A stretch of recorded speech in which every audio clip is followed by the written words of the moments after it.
I love a good mantra. I love something to kind of live by. I love something to remind myself of when things get hard. I love having a good little quote, a good little saying, just something that will always come back up to kind of pick you back up when things get hard or support you when you don't really know what to do or what's the right thing to do. And I thought it would be a really fun idea to do an episode about mantras that I love and kind of tell their backstories. And I would love to see more people make these videos. I'm getting so many kisses. If anyone wants to make this video, please do, because there's just so many good quotes out there, so many good things to live by. And I know a mantra is technically something that you would, sit and meditate on. And it's not like these things aren't applicable in that way, but they can just be like little sayings that you live by or little quotes that you like. But for me, there's something that I hold myself to. I do kind of meditate on them, maybe not in the traditional way. I sit and I ponder on them, and I like the headspace that they put me in. I had this idea a couple weeks ago, and I've kind of just been, I have a page in my journal that I've been coming back to when one pops up into my head, and I've just been writing them down. So I'm sure there's more that I've come across in my life, but these are the ones that I've remembered in the past few weeks. My first one is actually going to come from my childhood, and it's one that I used to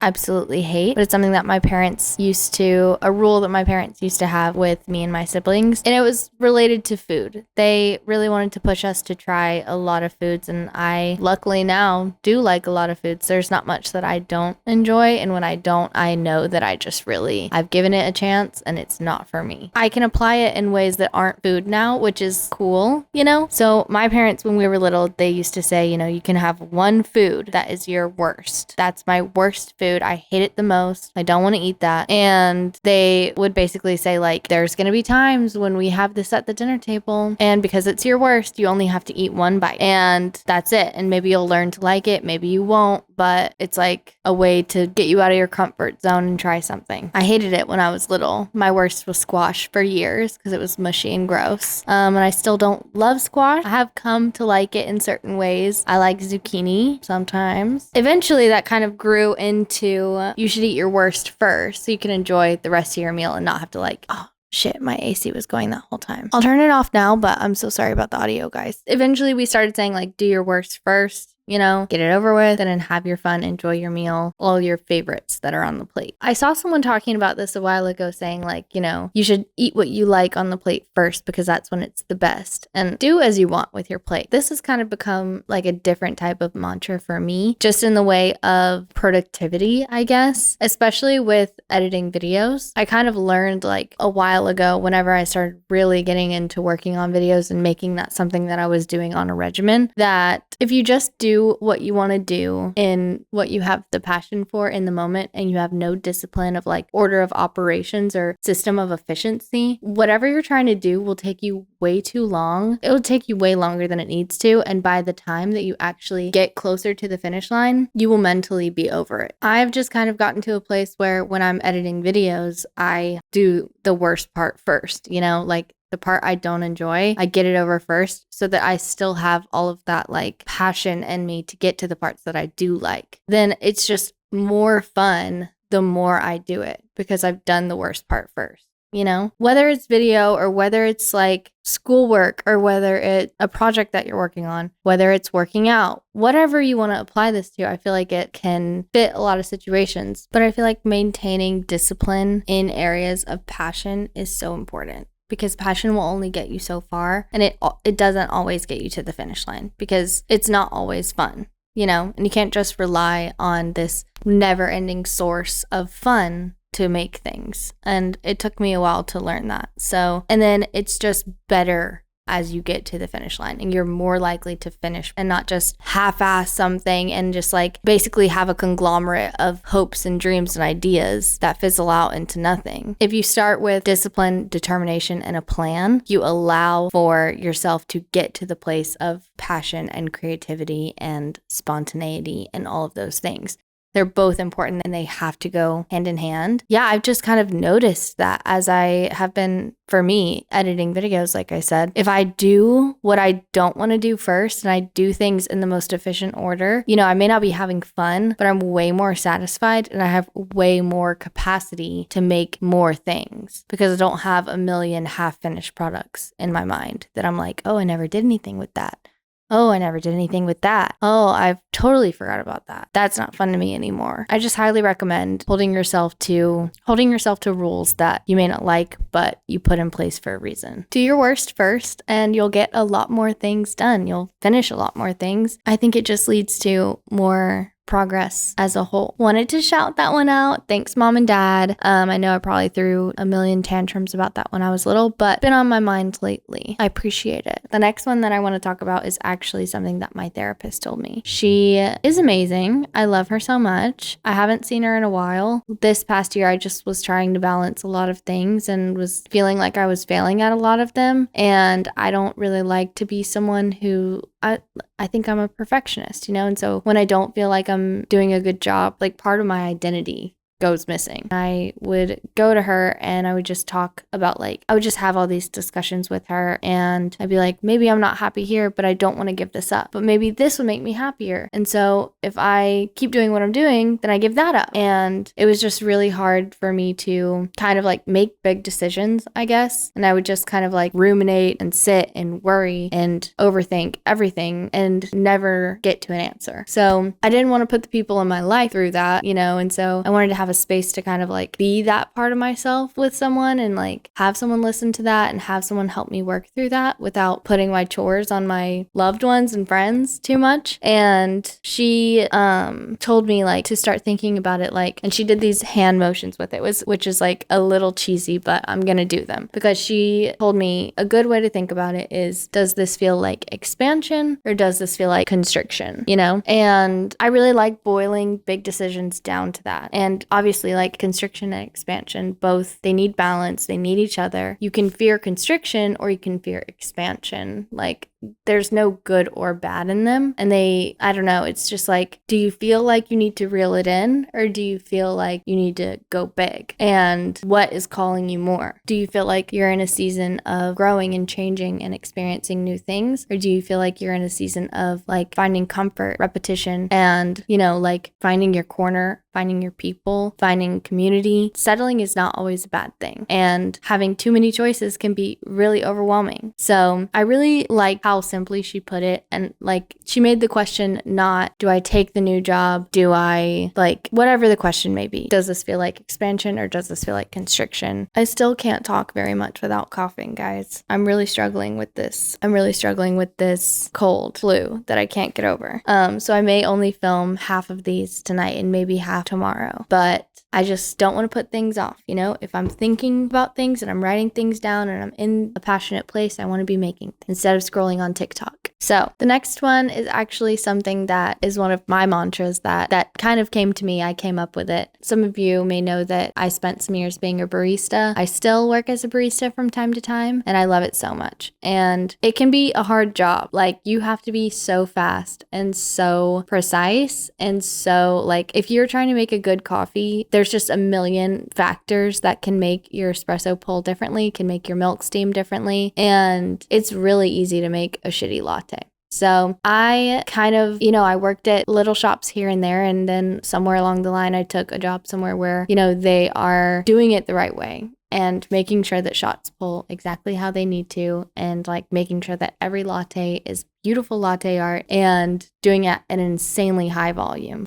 So it was really a challenge to myself because sometimes at coffee shops, I didn't even want to be the person on the machine, on bar. I wanted to be the person on register talking to people because it's really overwhelming and really overstimulating and really hard. So I took this challenge, this new job that I had, and I had to work at such a high volume, like I said, and I had to do it by myself. And I just very quickly learned that speed starts with organization. So that's my next mantra, and I think that it applies to a lot of places as well. For me, when I apply it to video, that means, like keeping my camera batteries charged, keeping my memory card like empty so that every time I go to put something into my hard drive, I know exactly what those clips are and I know exactly where they need to go. Another thing is I spent some time with a bunch of footage on my memory card from years and years and years ago because I have a really big memory card. And there would be times that I would, go to film something and I had no space on there. And I had to go to my computer, take things off my memory card, make some space, then start filming again. Oh, I didn't take enough space off. I'll just go delete some things. And I just don't want to be just haphazardly deleting things. What if I wanted that as a memory? What if I wanted to go back and look at that? And what I needed to do is sort them onto my hard drive and then just take them off the memory card. And I recently did that. And it's been really life-changing because I can just sit down and film. I know my batteries are charged. I know my camera. I know my memory card has space. It's just been so much easier to make stuff this way. And I started saying that because of barista. I always say when I would train people is you need to be able to work the station with your eyes closed. Every single thing that you need to use has a place. And after you're done with it, it needs to go right back where it was. Because if you are taking 5 seconds, 3 seconds every time you need to grab a tool because you don't know where it is, you're wasting so much time doing that. You need literally to be able to go like this and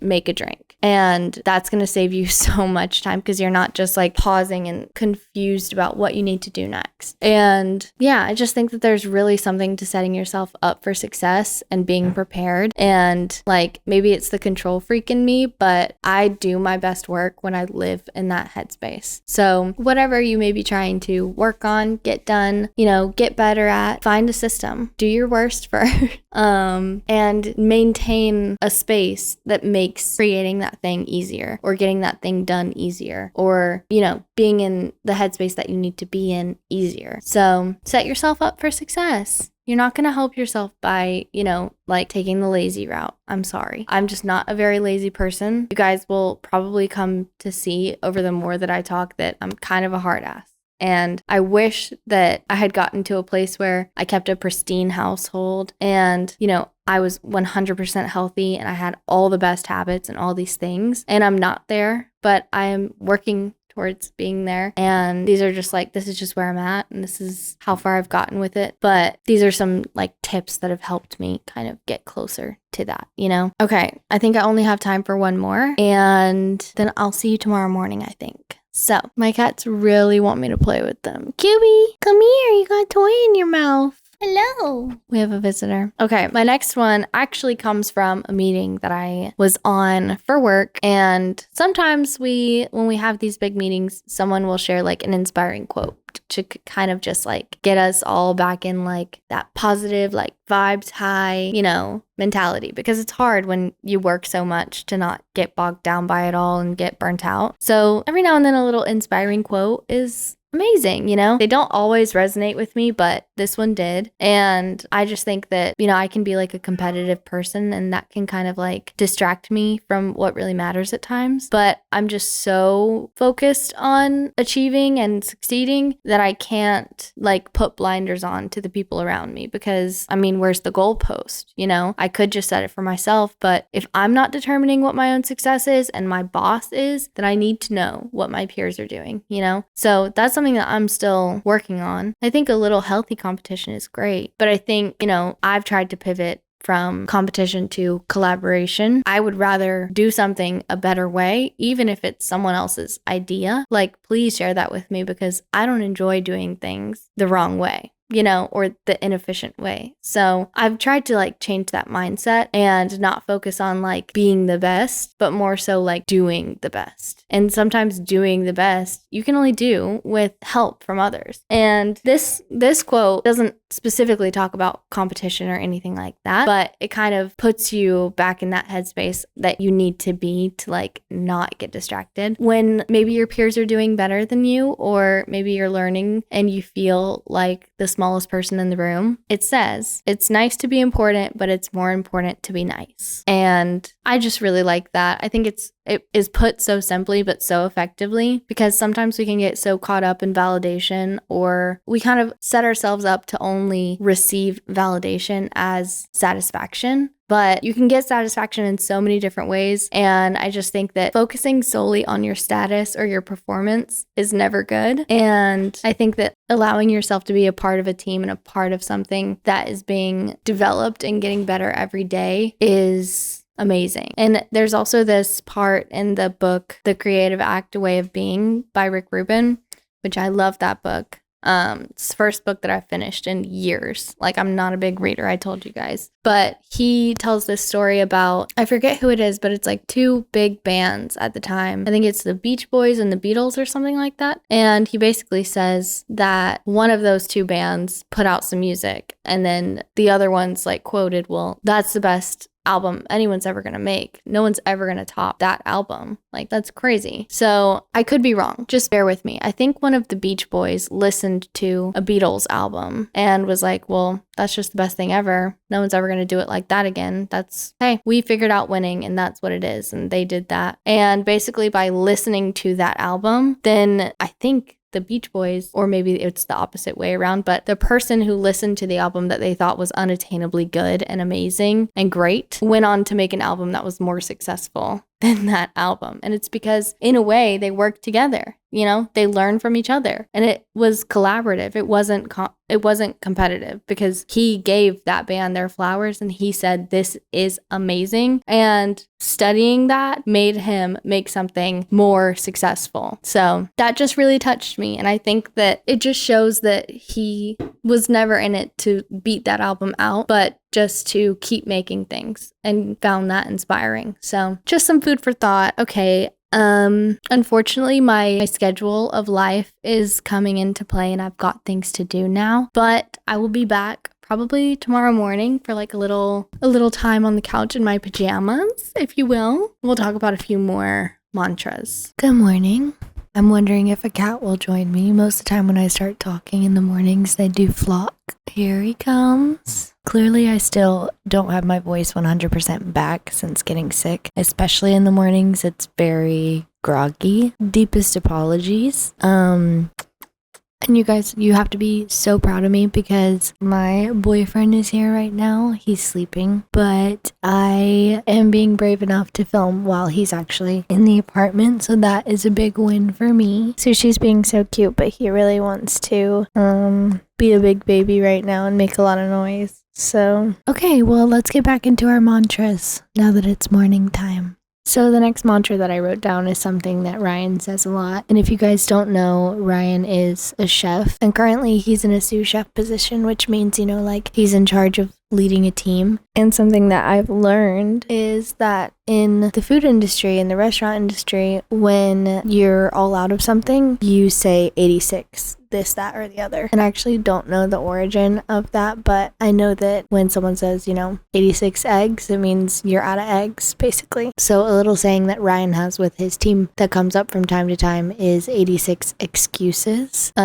Because, you know, people make mistakes, things happen, things go wrong, but a determined and successful team will not just rely on excuses to defend their mistakes, and will grow from them and get better. So that's something that he says to the team, is like, we're all out of excuses. Sorry, this won't happen again, right? You know? So I've actually never seen him say this to the team. He told me one time that he said that before, and it just really stuck with me. And I've kind of used it as a way to remind myself of, like, just as me and him are both very, like, determined, competitive, detail-oriented people who work really hard at our jobs, I want to be that same way with my passions and with my personal life. And I don't want to rely on excuses to basically defend why I'm not partaking or participating in the creative side of me, or the passionate side of me, or my personal time. You know, I, over the past year, was really struggling to balance life and work a lot, and I've talked a lot about that. And I'm currently, because my feelings about it change every day, but I'm currently in a phase of, like, not really making excuses anymore, and just trying to do both, and trying to give my all, and allowing myself grace and rest when I need it, and not having time for excuses, not having time for laziness, not defending wasting time, because resting is not a waste of time. Giving myself grace is not a waste of time. Sometimes I do need to just like shut my brain off and rest, but there's so many times I remember in the past year where I was like, oh, I could be doing this, I could be doing this, but I don't have my camera with, or Ryan's at home and I don't want to film if he's in the apartment because I'm embarrassed, or I want to go out with my friends and film, but it's too cold, or I, want to go get this shot, but I am feeling anxious today. And I'm just tired of making those excuses and not allowing myself to show up for myself. And Sushi's giving me a love bite.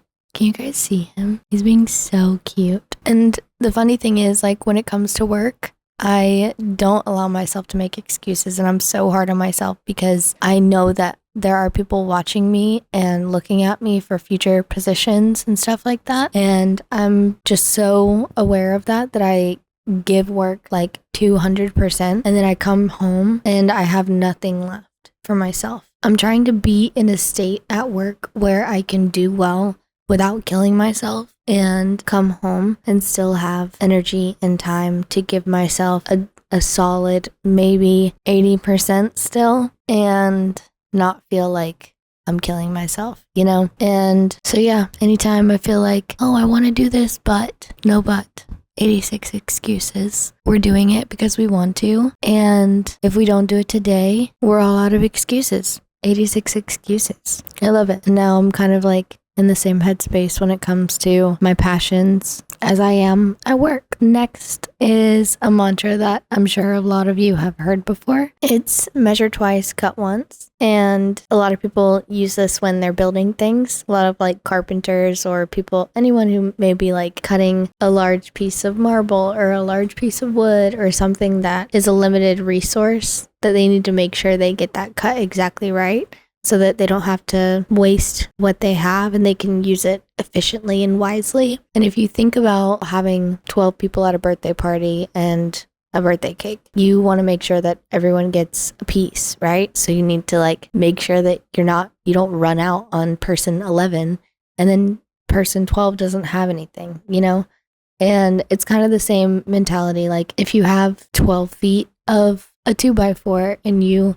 need exactly 12 feet, you have to get all your cuts exactly right. And there's just something so satisfying about working like that and just being like, not wasting time, but taking the proper amount of time to make sure that you get things right the first time and that you don't have to do it twice and you don't have to waste time, money, and energy on something that you could have just taken a breath, slowed down a little bit, and got right the first time. So I really like that. And I mean, you can apply it to so many ways, but for me, it just kind of applies to a lot at work, but especially with videos or creative things, it's just like, don't try to breeze through something. Don't be the hare, be the tortoise. You will get to the finish line and you can be strategic about the way that you get there, and when you get there, it'll be super satisfying because everything will be just as it needs to be. No lag, no excess, just exactly the result that you needed. And so even if you're excited about something, even if you're stressed about something, whatever, your headspace may be, just take a second, slow down, take a breath, and nail it, I love that one. And the story behind that is just that when I was a kid, my grandpa was basically a carpenter. I mean, that wasn't his job. It wasn't his career, but he's amazing at it. Over the years, we've built so many things together and I always had so much fun doing it because in my mind, it was like a creative thing. You're making something out of nothing. And it was just so fun as a kid to be able to ask for anything and for him to be like, we can make that. And I don't know, I still have so many good memories of building stuff with him. And it was very building stuff is intimidating. Working with saws and power tools is crazy, but it was always so fun for him to be like, you got this, you can do it. You can use this circle saw, you can use this table saw, don't be scared. So yeah, I just have a lot of fond memories of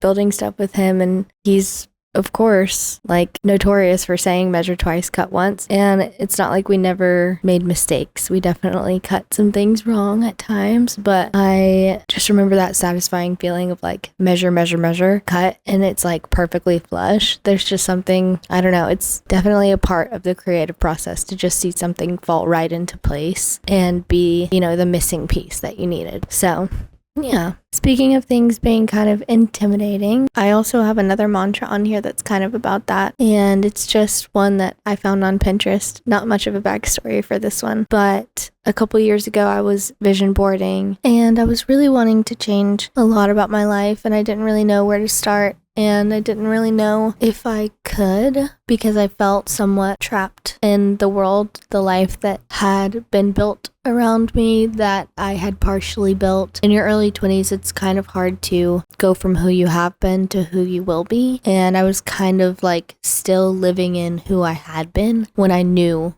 who I wanted to be. And I decided that making a vision board was a good starting place on figuring out like what I wanted and how to get there. And so I was making a vision board on Pinterest and a graphic came up, feel the fear and do it anyway. And I don't know who this quote belongs to, but I see it a lot of places now. I'm sure you've seen it as well. And I just love it. It's so important to not let yourself be stopped by anxiety or fear. For a couple years of my life, I definitely was like just completely debilitated by anxiety. And it was probably influenced by the people around me, the way that they let their anxiety kind of like run their life and decide who they were, what they did, and what they would become. I knew that I didn't want to be doing that anymore, but after living a couple years like shut up in my house and not really making friends or talking to strangers or anything like that, and like the pandemic didn't help, obviously, I really didn't know how to get myself out of that. Yeah, you have to feel the fear and do it anyway. You can't always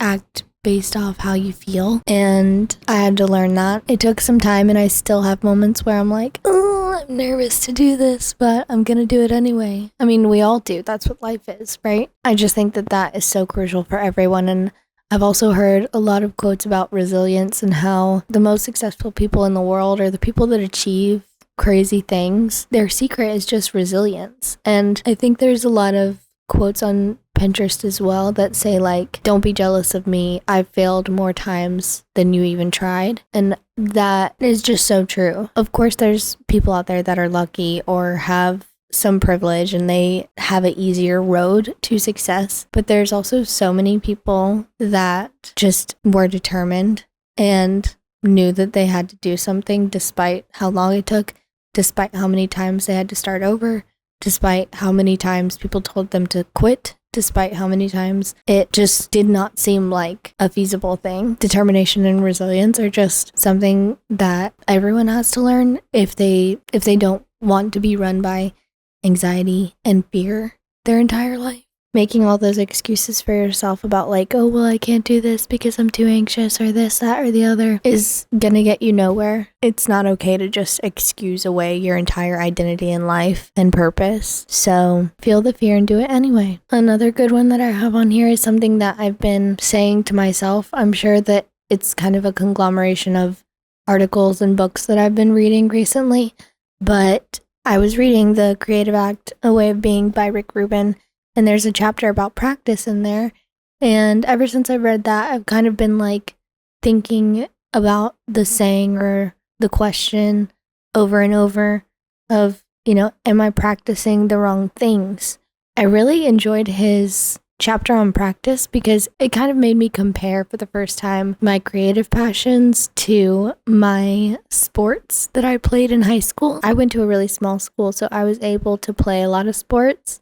I do think I'm like a naturally athletic person, but I'm definitely not like an all-star at any of the sports that I played. It was the first place that I saw all these attributes that I see in my passions and work life now in myself. Back then when I was playing sports, I loved to practice and I loved getting better and seeing progress in myself, seeing the games that I was playing and sports that I was playing in a strategic way. It's probably the control freak in me, but you know, if I was on the basketball court, I just loved seeing a play fall right into place and go perfectly basically. I loved like being like one step ahead of everyone and knowing exactly where I needed to be at exactly that time, and kind of get to a place where my body knew in the same instance that my brain knew. I don't know. It was a flow state, if you will, and I really, really enjoyed that. As I was thinking about how I was when I played sports, I started to kind of want to be that way in all aspects, you know? It just kind of made me start thinking about practice and muscle memory as something that you want to make sure that you're getting right. Because if you are doing something in an unsafe way when you're playing sports, you can really hurt yourself. Or you can, if you don't have the right form, you can really like miss a lot of your shots or deter yourself from succeeding. So I started thinking about like in my personal life, what are my bad habits? Because if it's a habit, it's a practice. And if it's not necessarily good for you, then you're getting really good at something that's really not good for you. And then I've also been reading about neural pathways, which is basically the same thing. And I was reading this article about how neural pathways are basically the foundation of your identity. And it just goes on to say that every time you do something, you either start a new neural pathway or you prove to your brain that like over time you're proving to yourself that, this is who you are because this is what you've always done. And that's why when you try to start something new, it's even more harder if you're not a person that really like tries new things, because your brain will fight you. If you've proven to yourself that this is how you do things, your brain will absolutely fight any drive that you have or any like hope or dream that you want to achieve. If you've proven to your brain that that's not what you do, it won't allow you, and you have to break that habit. So breaking a habit is basically like forming a neural pathway. It takes repetition of something new to break the old habit, because you're not going to have a new neural pathway unless you start practicing something new. I think that article said that some people can form a new neural pathway in as little as 18 days. And some people, it can take like up to 8 or 9 months, I think it said. Yeah, just sit with that. Everyone has different brains, obviously, but you really should think about your body and your brain as the vessel that allow your like soul to come through. And if you don't treat like the machine of your body with care and love and grace, then you're really just on default mode and like going through the motions and relying on autopilot basically to take over. So be intentional with what you do and think about like, is what I'm doing leading me to who I want to be? And if not, start doing new things. Well, the coolest and smartest people in the world seem to be the people with, that try new things all the time and have the most neural pathways. And they're also people that are pretty resilient because they are used to making adjustments and pivoting, basically. That was really long and kind of convoluted. I think you should read The Creative Active Way of Being. And I think you should read the article about neural pathways because it will explain it much better than that.